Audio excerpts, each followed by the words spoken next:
Welcome to Conversations with Healers, a podcast and video interview series that features intimate, soulful, and cozy conversations with self-healers and healers.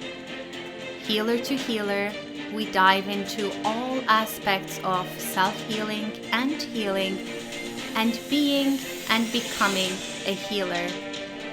I am Damla. I am a healer and the host of this podcast, and I can't wait for you to listen to this conversation.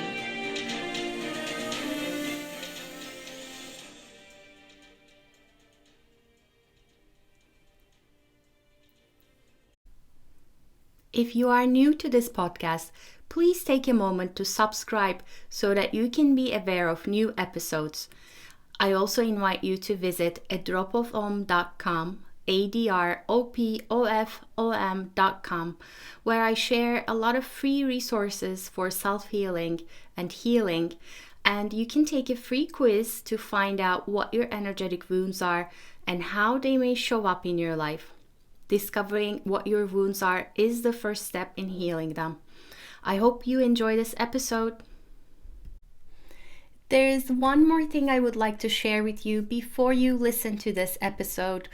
I created a wonderful container to help you process the collective trauma of the pandemic and begin to heal your energetic wounds. It is an energy healing membership called Chakra Bliss Vault. Every month, you will receive 3 new crystal healing sessions, plus you'll immediately have access to my entire energy healing recording library when you sign up. The membership is really affordable and will continue to be so. You can find out more about it at adropofom.com, adropofom.com. I invite you to make your healing a priority and invest in your well-being by becoming a Chakra Bliss Vault member. Hello, everyone. This is Damla Aktekin with A Drop of Om. And today I have Andreas Goldemann with me. I'm so excited to chat with him. He is a healer, an intuitive and spiritual advisor, and the creator of multiple online courses like The Power of Ancestors, Back to the Origin, and a few more in different languages. Andreas, welcome. Thank you for joining us. Hello, Damla. Thank you for letting me be with you, and thank you to all the listeners and watchers. Thank you for being with us. Yes, I love starting with your hearing about your healing and becoming a healer or doing what you do now story and I'm sure you've told this story many times, but in big brush strokes or whatever comes up today. Can you tell us your story? The story started with me being 3 years old, singing in funny languages. I was standing in the shower and singing in syllables and tones nobody understood, because I could speak already. And of course, with 3, you can already speak. And the whole family looked at me and said, okay, what the heck is going on with him? That was one part. And the other part was that very often family members that have not been in balance sat beside me when I was playing. And I saw them in their energetic structure and the colors of the energy, because each chakra, each different aura layer has a different color. And this color is the whole time in motion, in change. But if it's stuck in a certain chakra or a certain area in a certain color, very often the energy is blocked. And so I looked as a child, I looked into it, like, okay, something is wrong there. And I still played ahead, and with them being with me, they started to regulate themselves. So they came back in alignment. And also, if there have been, we had no bad words in the family, but sometimes there was a little quarrel, some arguments. And they found easily back into peace. That was quite interesting to me. And I kept the, let's say, multidimensional vision until the age of 10, 11. When my father told me that my parents will get divorced, my whole world was blown apart. And from this moment on, I do not remember anything again in this kind of multidimensional perception. In the age of 28, I started really deep studies in out-of-body experiences and lucid dreaming.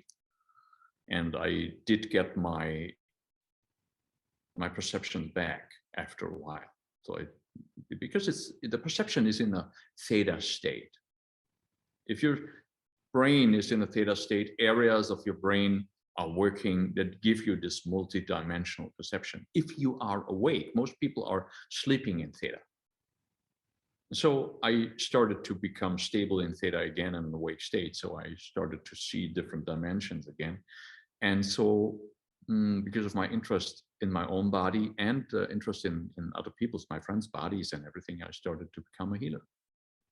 Because that's what I did as a child, but this was 25 years ago. Yeah, remembering or re-embodying what you knew and bringing it to life, which brings me to, I'm curious about your process now when you're working with an individual or with a group, or when you're recording these sessions. What is your process like as a healer? How do you bring yourself to that theta place, or do you? It's there.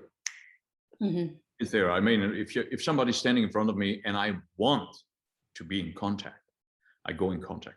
I'm not in contact the whole time any longer with other people. I have a very good boundary system that helps me stay sane and healthy, to not take everything in. Because when I started the work, I felt the pain in my body and I experienced the pain the other one had in my body.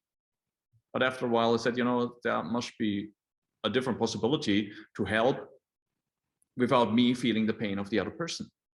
Today, I have perception and I have an internal knowing what's wrong, but not the pain any longer in my body. I feel it in my body, but more like a hint.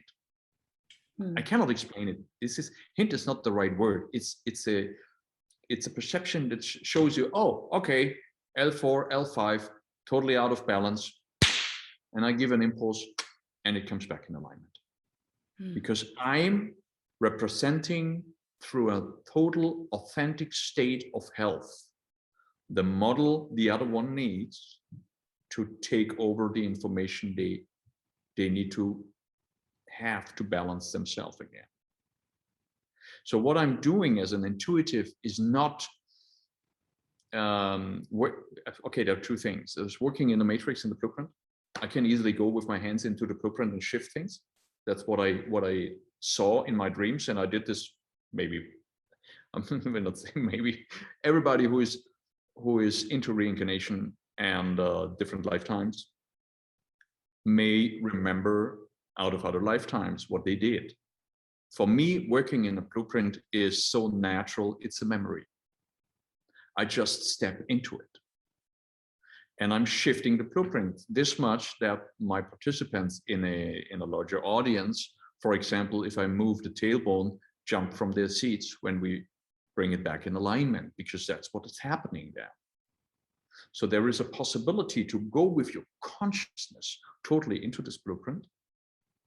And there is a possibility to become a role model of completion. I will not say perfection, because perfection it's very individual. But completion in a way that it feels good. And because of this feeling good, they take over the information and bring themselves in alignment. And it's an opening through silence that I achieve through my singing voice with my audience. They feel the vibration, they feel the changes, and suddenly, oh, okay, feels better. It's very difficult to explain these things. I mean, I'm since 25 years in this work, and I needed years to understand that I am singing and representing a state of, again, completion in total authenticity. How I feel it and how I would express it. Not anybody else, just me.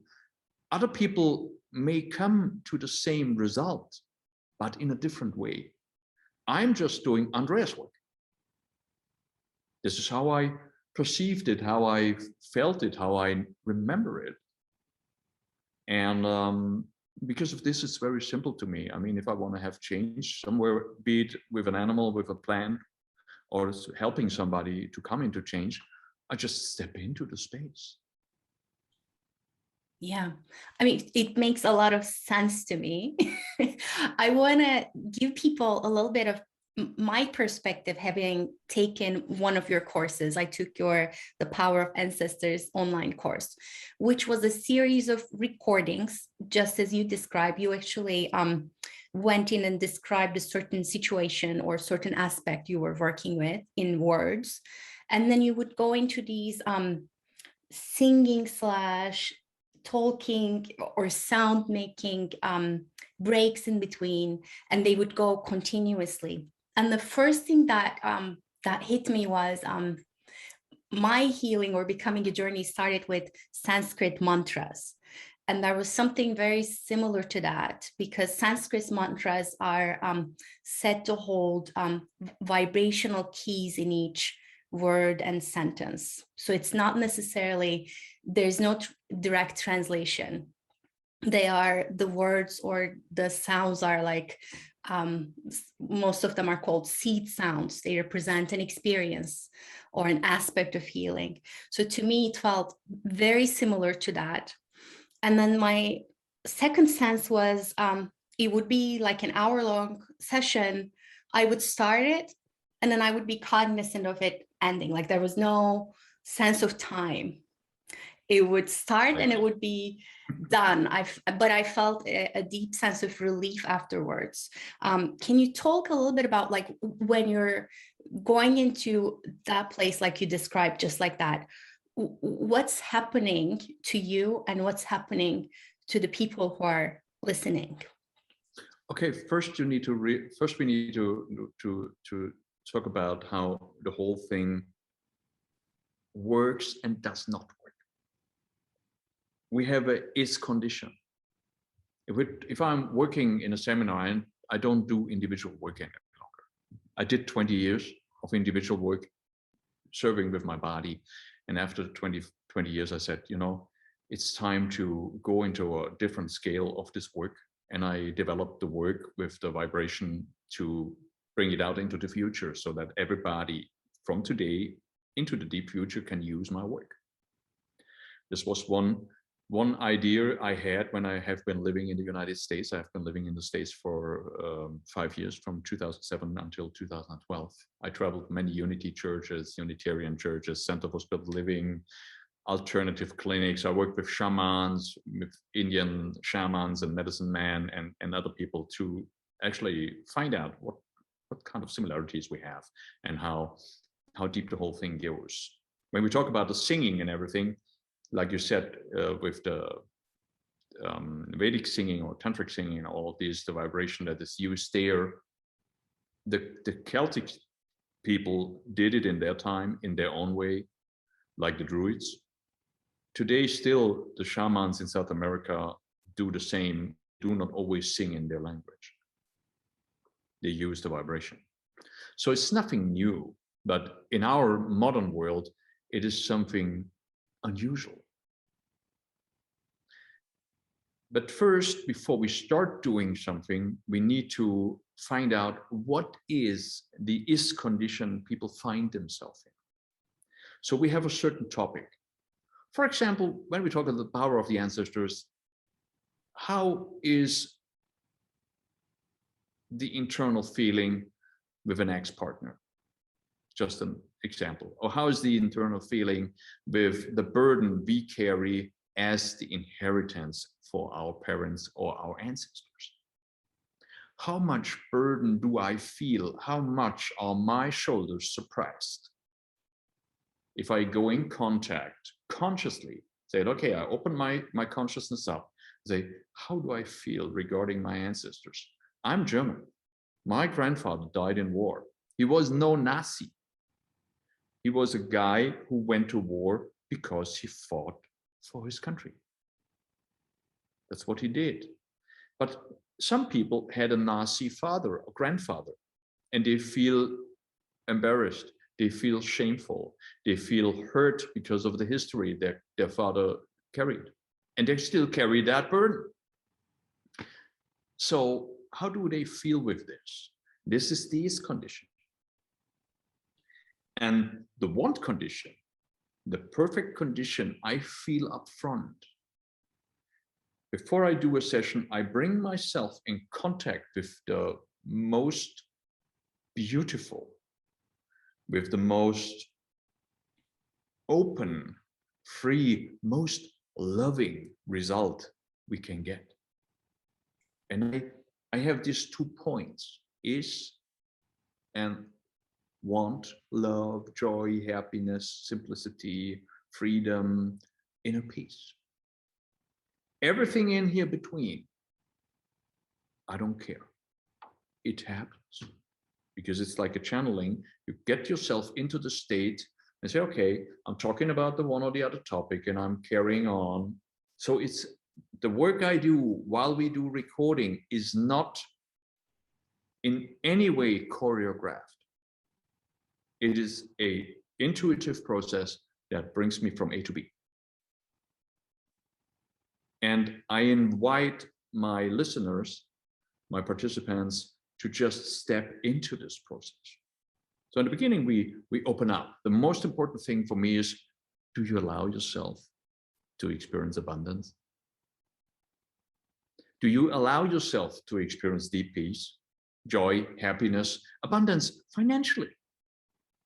That you experience the great love of your life, that this beautiful woman, beautiful man comes into your life, enrich your life with their being. Do you allow yourself this abundance? This is the most important for me, because if we ask most people, we get a simple, very big no. I don't. Because I'm a sinner, because my church told me, because my father or my mother have never been happy with me, I don't feel enough to experience this abundance. This is the main problems. This is the main problem, that people think they are not enough to really deserve the best. I feel like I agree with a lot of it. What I am wondering is, because it's so unique what you do, would it be possible to give a tiny bit of a demonstration, and then I want to dive into something else? But how do you feel about giving us a little taste of what you do? We can do that. That's sure, easy. The most important thing is we cannot get you out of a certain emotion that has been stuck for years. But what we can do, we can build up an openness towards more self-love. And I think this is the most beautiful thing we can do, because that's the greatest and the most important love you can experience in your life. So, but before we do so, we need to estimate where we're at. We need to check where we're at. So if I'm talking about self-love, you'll see me smiling, and I'm feeling already deeply into myself. And I can say 99%, I really love this guy. How do you feel about yourself? Sometimes I made little mistakes, so what? And this is this 1% that jumps up. But then I let go of this again.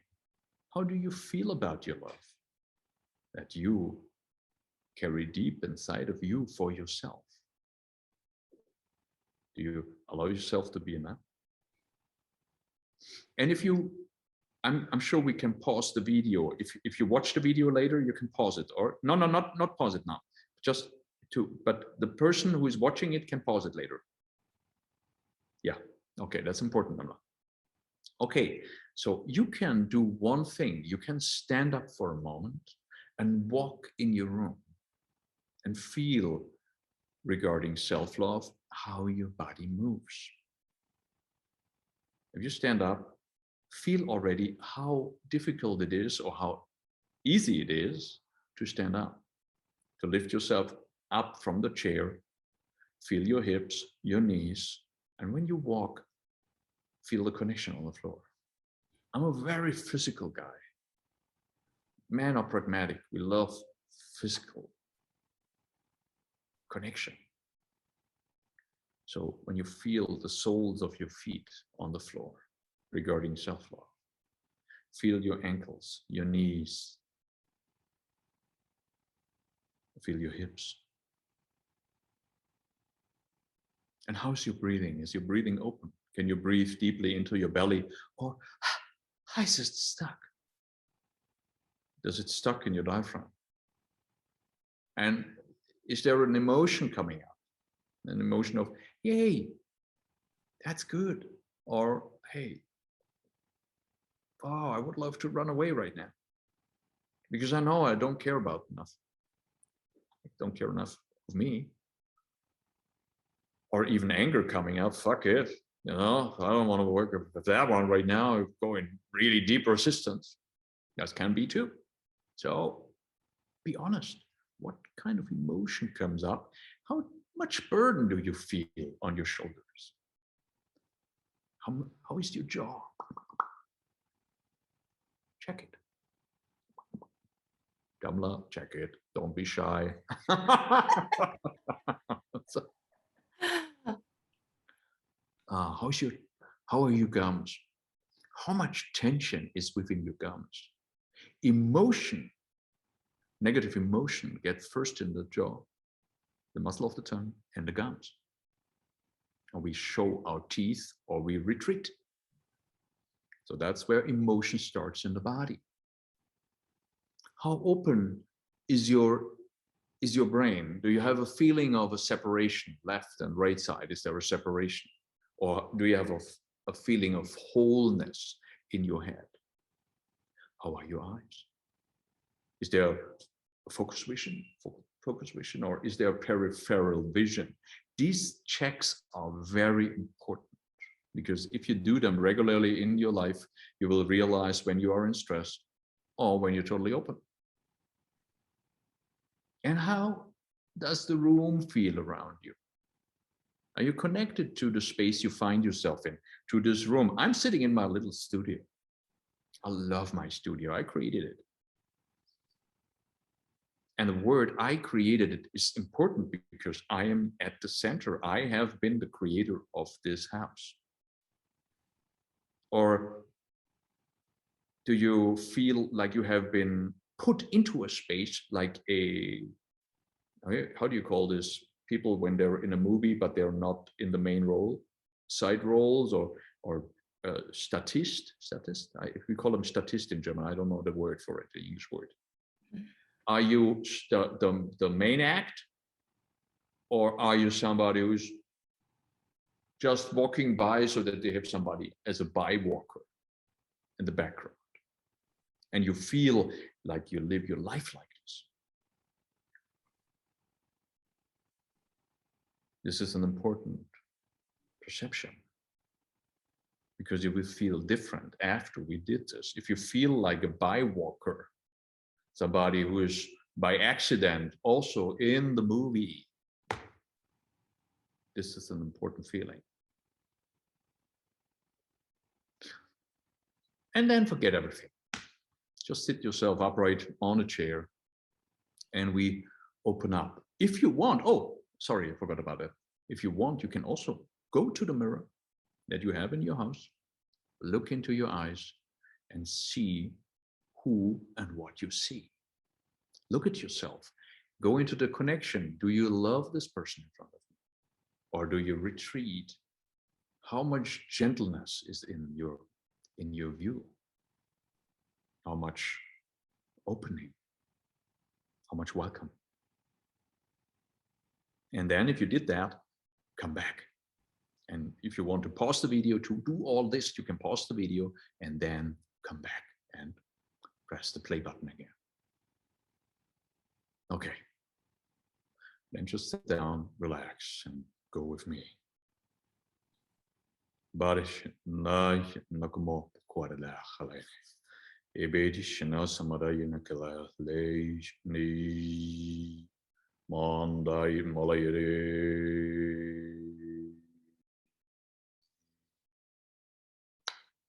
Almondit I Jam Jadiai Kalmai Kalmajinna Chambartecha Eresanade Shajela Tanade Skombadainyai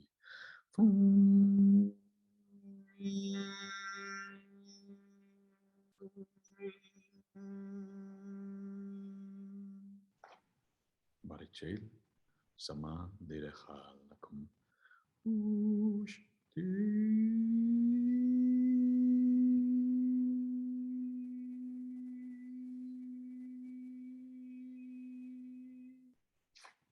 Baratalan Kumaras and Dejane Shenanita Fui Baram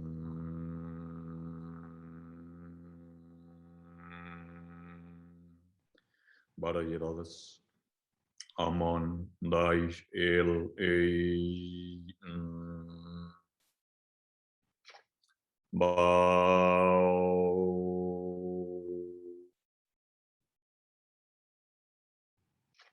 Barishalal Karamas Tendin Shanamat Naye Bai Sin Barashel Karasanat Dehej Eishela Kanye for the eye. And then open your eyes for a moment. You're not yet here, not ready yet, but just open your eyes for a moment and realize that your vision has changed tremendously already. The more open vision, less focus, more peripheral, and there is a deeper state of relaxation. And if you could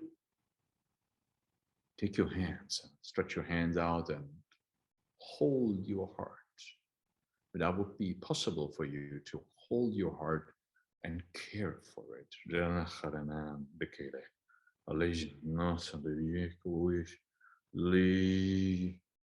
And see it as the marvelous wonder it is. See yourself as the marvelous wonder you are. The Ganesh, the Marin, Kuish, Ejel, Tizinet, for Ejenet, Tanaha, Tel, Senin. Jibiri, Pol, Mon, Li, Karzaj, Mishtaje, Pino, Kumpas, Chin, no, Chike, Hai, Govarteja, Sene, feel this much deeper connection we established right now. Thank you. That was beautiful. I'm feeling easier breath and expanded. I was looking for the words like an expanded. It's an expanded Yes. consciousness, and Yes. there is a deeper connection. If you feel the connection to yourself, it's almost like, let me take care of you. Yes. Just so beautiful. And this was a very fast little experience, but it shows us how much is possible the moment we use sound and movement and reflection. The question I have, or the thing that I'd love to talk about next is you mentioned those deep-seated emotions that may have been there through trauma or generations. how do you see the role of the person who's being healed or who's healing themselves versus the role of the healer? Like what are the responsibilities, or what would be the approach by both that would yield the best result in a way? We need to realize then that in other cultures, a broken leg is healed in 2 hours. In other cultures, a tumor is sang away in China from healers within 10 minutes. But this deep, we call it wonder, miracles, can only occur if there is total trust. We have been raised in the Western world with distrust. We trust the doctors, and the doctors created a certain reality where things and healing needs a certain time, where we as people get a 90 years old and then jump into the box. The problem we do have in our society is that we do not believe in the miracle that we are. To go into a deep healing, if there is real trauma, first we need to go in total acceptance of this condition. If I'm fighting against something, my attention is on the battle. My energy is in the battle, not on the healing process. First, I need to accept totally, and then I can let go. But there are certain stages if we are confronted with problems, and of course they bring us into deep emotions, and we experience emotions throughout our whole life, positive and negative emotions. If the negative emotions are connected to physical trauma or mental and soul trauma, then they get stuck in our etheric field. Opa, bless you. And if they get stuck in the etheric field, it's not that easy to get it out. We use vibration. I use vibration to vibrate it out of the field. But with the normal common sense approach, it is tough to work emotions out. So everybody says it needs time. I say, no, it needs 5 minutes if you have the right approach. Not all emotions at once, but one after the other. If I put my attention and my gratitude onto what is, because it's everything, be it the good and the bad, is teaching us deeply to become the more conscious, the more advanced, the more experienced being. So the moment I'm totally in acceptance and in trust in my own ability and creation, be it the Father, Creator, Big Spirit, the Father in the sky, big intelligence, universe, Mother Earth, whatever, creation, full acceptance and trust into this creation, that things can change within splits of seconds. I'm open. So if you see a healer at Bali, a Balian, they call it Balian, or if you go to the Aborigines or you go somewhere deep into the rainforest in South America, and somebody has a broken leg and they come to the healer, they know he can do that. The healer knows he can do that. And they go into this state of trance and connect the molecular structure again. There is no doubt. They just do it, period. It's handiwork. It's like a craftsmanship, especially if it comes to structures.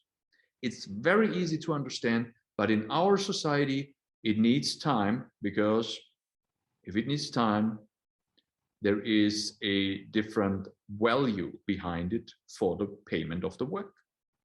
And there is a better control. You need to behave within this 6 weeks. So I have you under control. And you do what I say. I have you under control. But we could let go of this control if we would connect the docs, the therapists, the natural healers, if we would connect all together and work together, it would be so much simpler. Because what I do is energetic and spiritual healing. So what I need to have is total trust in my ability. If I give an impulse, or what I need to do is a sending, sometimes a lack of word. Yeah, it's an impulse, that this impulse goes through. If I would doubt my work, it will not work. I need to have total trust. And if I have a certain challenge in front of me, I can feel if I trust myself to solve it. If I have not the trust to solve it, I'm working out the issue that says, no, I don't trust myself. That's my responsibility as a healer. And the responsibility as the one who wants to be healed is, yes, I am myself worthy enough. I want to feel, I want to experience my new I and the possibility of total healing. But again, we're back at, am I enough? If it answers, I hope it answers your question. It does. I feel like a lot of what you're talking about goes into a self-healing journey as well. At first comes the starting point, as you say, the discomfort and all the different voices around you telling this is that, this is that, and you going on a journey of saying, okay, what else is possible? And then when you find that what else that is possible, to go into it with a wholehearted openness, as you were saying, trust, which is so difficult though when you're coming from trauma and being wounded. It might be difficult at first, and it can become with like smaller openings, perhaps like smaller trust, like we were doing. You trust in your breath first, you trust in the present moment, and then comes, as you strengthen your container, maybe then you look at one emotion that comes up that day, and so on and so on. But by all means, also getting help and support from a healer who can sort of hold that vibration for you if you need to. That's sort of what I'm getting from this. You mentioned something interesting earlier about the German culture and certain weights and burdens that you see people carrying. And I know you worked with many different nationalities. Do you see any patterns or specific emotions that certain nationalities or countries carry a little bit more or different than others? Sure. I mean, if you go into the East, there is more melancholy. There is a, if you go to Russia, there is this deep pain that comes from through the cultures because of this tremendous hard life these people experienced. There's an agony in there. If they explain what they experienced, they are in a deep agony, and this goes through the whole not citizenship, population. Very interesting. If you go to Portugal, they are very extremely melancholic. I mean, this has been the greatest seafarers,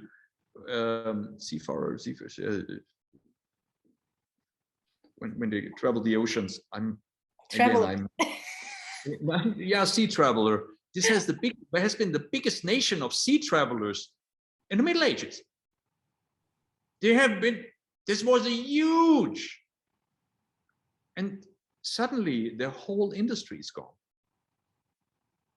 And they have a hard time to maintain their jobs. They have a hard time to be employed and get the money to actually feed their families. There's a deep melancholy in there. We Germans, we are having arguments. We are very envy. There's a lot of enviness and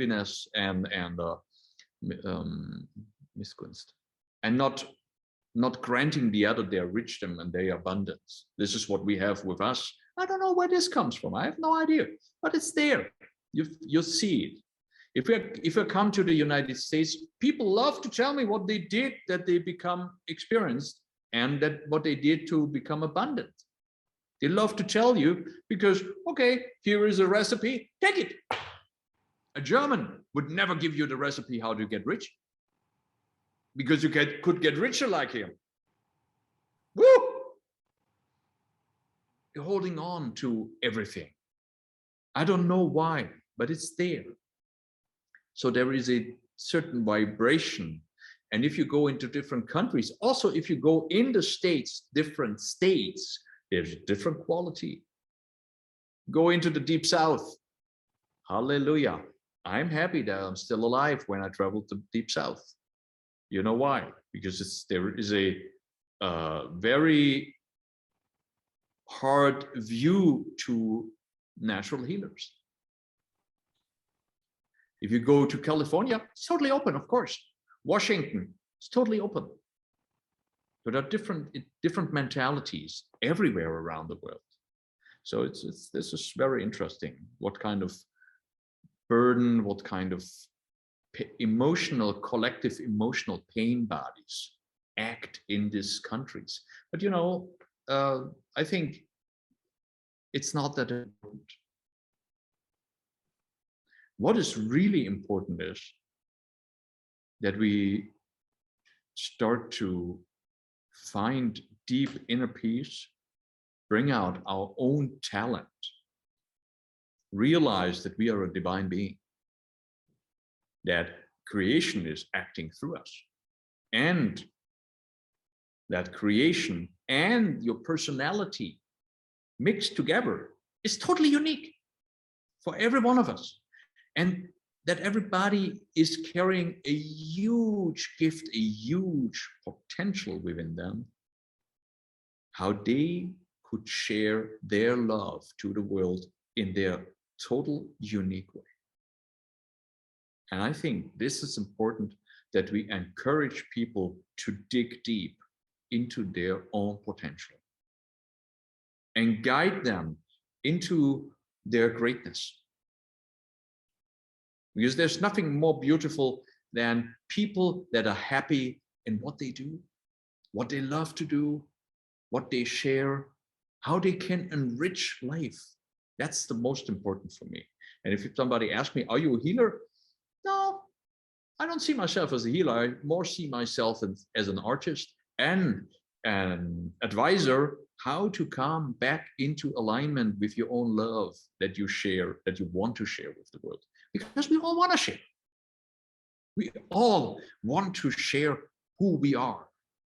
We have this deep yearning, but most don't allow themselves. Most think, oh, I am what you think, what I think you think I am. I am what Damla thinks, and I think she thinks of me. You know what I mean? And then I'm not seeing myself through my eyes. I'm seeing myself through my eyes, how I think you think of me. And I do not even know what you think of me, but I'm suppressing my own being and don't allow myself to shine through. Because you may have had a critical look at me once. I mean, thinking about father, mother, children, siblings, brothers, sisters, friends, supervisors, bosses, clients, partners, husband, wife. We see so many people every day, and we judge, and we think we know what they think. We don't know anything. If you just know how much you love yourself because you have great potential and you can bring it into the world with your love, then it's not important what anybody else thinks of you. And there is healing. There is the deepest healing in this self-love that comes through you sharing who you truly are. Amen. Yes, that's a good reminder. Andreas, Thank you so much for doing all you do, for sharing your gifts and giving us a little taste of what you do too. I want to ask, what is next for you? What is the next thing that excites you as a creator, as someone who works in the healing field? And then how can people find out more about you? The next thing we're doing is an app. We created an app right now. This app, I can't say the name yet because we have not gotten the okay from the registry. Will help people to come back into a state of inner peace, joyfulness, whatever they choose within a very short time. Because we find ourselves in certain states or in certain conditions because what we experience every day, every moment, sometimes we are totally down because we have had negative news one day. The other day we are totally depleted because we worked so hard. But within a short time, I can help you to come back into a very different state of consciousness. And that's what we do with this app. There's one part is about consciousness, what kind of condition you want to find yourself in. And the other part is that we help people through a technique, if they have hurt themselves, if they have problems with an organ or whatever, that we do the vibration into the app so that they can help heal themselves spiritually, energetically. Because if the blueprint, if certain vibrational areas are free of stress, the healing goes very fast. So that's Beautiful. what we're working on right now. I will share your website where people can get more information about that. I know you have courses in German. We can actually inform you, Damla, when this is done, and you can send it out. I mean, this is no problem. The moment we are ready, around about the 15th of November, 1st of December, that's the time where we want to launch our app. And we have been working for 1 year on it right now. It's really a lot of work in it. I'm looking forward to send it out. This is my biggest dream, what we are experiencing right now, what we're doing right now. Beautiful. Fast, instant changes in consciousness and also deep healing so that people understand, wow, I don't need to go through this suffering forever. And that there are lots of possibilities. That's what we work on. Possibilities and tools that are reachable to you, right? That's another beautiful thing. And the first part is free. Okay. You know what? I'll be in touch with you. So when that comes online, I'll include some information about that as well. Thank you so much. And I will put some information about you and your work down below as well. Thank you so much for joining me in conversation. Thank you, Damla. And thank you for everybody at home that you stayed with us this long. Thank you. Thank you so much for tuning in and listening to Conversations with Healers. If this episode spoke to you in any way, please leave a review or comment, like or love it, and share it with others in your life. This is a true soul love project from my heart to yours. I really appreciate your help in spreading the word. If you haven't already, don't forget to subscribe and check out other episodes to listen to some extraordinary healing stories and advice. Have a beautiful and wonderful day.